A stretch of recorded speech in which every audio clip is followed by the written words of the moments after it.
मरहबा collection mall, readymade कपड़ों का भरपूर खजाना, jeans pant, T shirt, cargo pant, night pant, बच्चे और बच्चियों के लिए अच्छे खूबसूरत और उम्दा ड्रेस। पता याद रखें, जमुर हाई स्कूल मेन रोड, जैतून हजीन मस्जिद के पास। मालेगांव में हिंदुस्तान का सबसे बड़ा मतदार एसआईआर घोटाला बाहर आया है।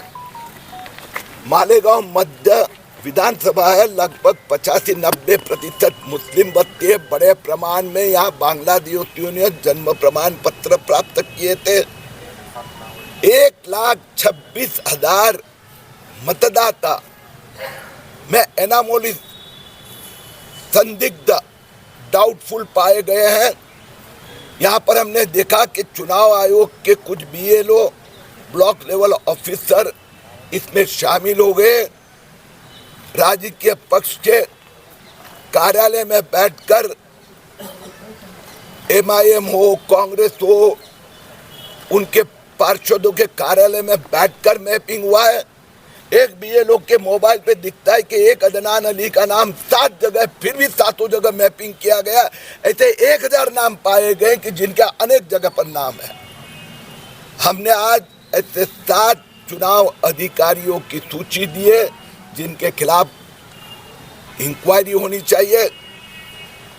हमने प्री एसआईआर के स्वरूप में चुनाव आयोग को यहाँ के 27,000 ऐसे नामों की सूची दी थी।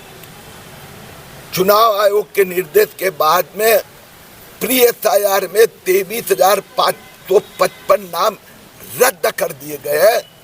मैंने मुख्यमंत्री देवेंद्र फडणवीस जी से प्रार्थना की है, 23,555 लोग कौन है? बाहर से आए हैं, घुसखोर है, बेईमान है कि घोस्ट आइडेंटिटी है? एसआईआर के पश्चात उसकी भी जांच होगी।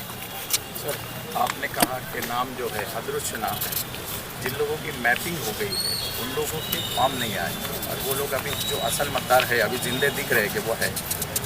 अब हमने जो नाम दिए और चुनाव आयोग ने जो एनोमली की जो लिस्ट निकाली है भयानक है। मैं आपको बताता हूँ, 854 लोगों को मैप, यानी यहाँ के चुनाव लोकल अधिकारी ने मैपिंग कर दिया। चुनाव आयोग ने उसमें से 420 लोगों को संशयास्पद डाउटफुल केसेस दिखाया। ऐसे बहुत सारे हैं। अब अगस्त महीने में 8 अगस्त महीने में 2 महीने सुनवाई होगी। ये 1,26,000 लोगों को प्रत्यक्ष बुलाया जाएगा। जो उसमें बेनामी बोगस पाया गया तो उनके ऊपर कार्रवाई होगी। अगर उन्होंने झूठे कागज पत्र दिया है 3 साल की सजा होगी। तो सर अभी दिल्ली में जंतर मंतर पे जो आंदोलन चल रहा था, पुलिस ने अपनी शक्ति का इस्तेमाल करके उनको रोकने की कोशिश किया, ऐसा दिखाई भी दे रहा है। इसको आंदोलन कहना या फिर विपक्ष के लोगों का एक स्टेज पर आकर भाषण करके मोदी जी मोदी जी मोदी जी की माला जपना कहना। अब न्यायालय भी इसके ऊपर सुपरविजन कर रहा है, मॉनिटरिंग कर रहा है। पुलिस अपने हिसाब से काम कर रही है कानून के अंतर्गत, और रोज उठ के एक आध विपक्ष का नेता न्यायालय में चला जाता है। इसको आंदोलन नहीं कह सकते, इसको कुछ पॉलिटिकल पार्टी का स्टंट हम जरूर कह सकते हैं। लेकिन जो भी हो, कानून के हिसाब से कार्रवाई कुछ 200-500 लोग है हो रही है। सर, इसके पहले की सरकारों में जब कुछ भी होता था तो मंत्री उसकी जवाबदेही लेते थे, क्या कोई जवाबदेही तय करेगा? इसमें ये 200-500 लोग इस प्रकार के एकदम अचानक उठ के आ जाते। 2-2.5 करोड़ सोशल मीडिया में मैनिपुलेशन कहते हैं कि मैं थर्ड जनरेशन का नेता हूँ, और वहाँ पर वो जो 2 करोड़ में से 200 लोग भी दिखाई नहीं देते हैं। 20 लोगों ने आत्महत्या। तो उसमें इनको नौटंकी कहना पड़ता है, या इसकी भी हम स्टडी कर रहे हैं कि इसके पीछे कौन है। मालेगाव मध्य मतदार संघात मोठ्या प्रमाणात अदृश्य, ज्याला आपण म्हणतो घोस्ट मतदार, यांची नोंदणी झालेली दिसत आहे। मालेगाव महाराष्ट्राचा किंबहुना देशातला हा सगळ्यात पहिला असा मतदारसंघ आहे एका क्रमांकावर येणार की जे मतदारांचं मॅपिंग झालं त्यातले 52% संशयास्पद संदिग्ध आढळले आहेत.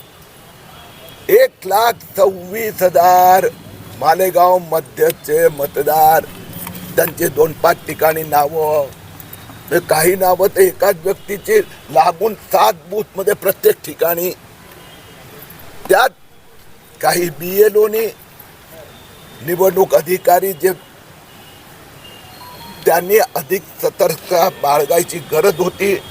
आता काही 7 BLOची नावं आम्ही दिलेली आहेत की ज्यांना त्यांचा मोबाईलवर दिसत होतं की अदनान अली 7 ठिकाणी नावं आहे,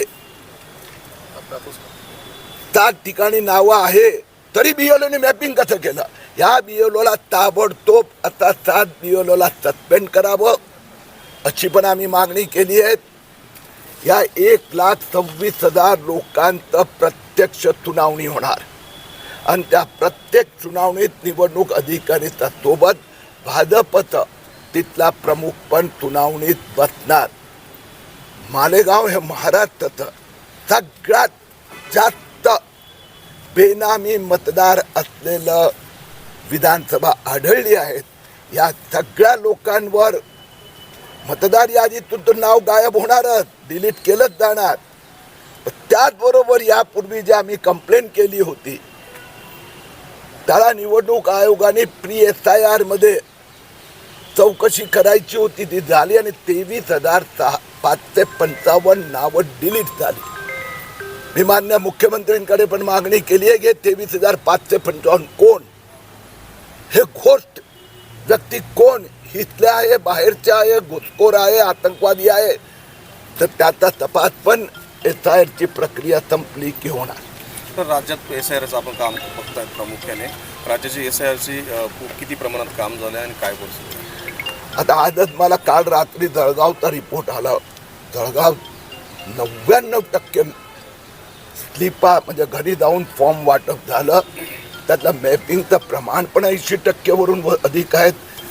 दिसत असं आहे की विदर्भ असो, मराठवाड्यातला काही भाग असो, खानदेश असो, तिथे खूप चांगलं काम झालेलं आहे. मुंबई, पुणे, नाशिक आणि कोकण पट्ट्यात कामात प्रचंड ढिलाई आहे. आज जो आपण चर्चा केली त्यात मालेगाव सेंट्रलमधले मतदार BLO आहेत की मालेगाव आउटरमध्ये? मालेगाव मध्य